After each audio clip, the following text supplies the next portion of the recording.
BPL এর সর্বোচ্চ run সংগ্রাহক ব্যাটারের তালিকায় বাংলাদেশিদের জয় জয়কার। সেরা ৫-এ আছেন ৪ জন বাংলাদেশি ব্যাটার।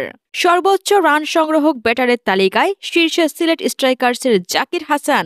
৬ ম্যাচে ৫০ এভারেজ করেছেন ২৫১ রান। ১৫০ স্ট্রাইক রেটে ব্যাটিং করে হাঁকিয়েছেন ৩টি ৫০। তালিকায় ২ চিটাগাং কিংসের উসমান খান ৪ ম্যাচে ৬২ এভারেজে করেছেন ২৪৯ রান। ১৭২ স্ট্রাইক রেটে ২ সাথে হাঁকিয়েছেন ১ সেঞ্চুরিও। তালিকার ৩-এ ঢাকা ক্যাপিটালসের তানজিদ হাসান তামিম ৭ ম্যাচে ৩৫ এভারেজে করেছেন ২৪৬ রান। ১৩৮ স্ট্রাইক রেটে ১ সাথে আছে ১ সেঞ্চুরিও। তালিকার ৪-এ ঢাকা ক্যাপিটালসের আরেক ওপেনার লিটন কুমার দাস ৬ ম্যাচে ৪৮ এভারেজে করেছেন ২৪০ রান। ১৬৫ স্ট্রাইক রেটে ১ সাথে করেছেন ১ সেঞ্চুরিও।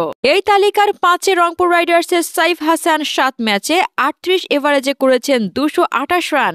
১২৬ স্ট্রাইক রেটে ২টি ৫০ করেছেন তিনি।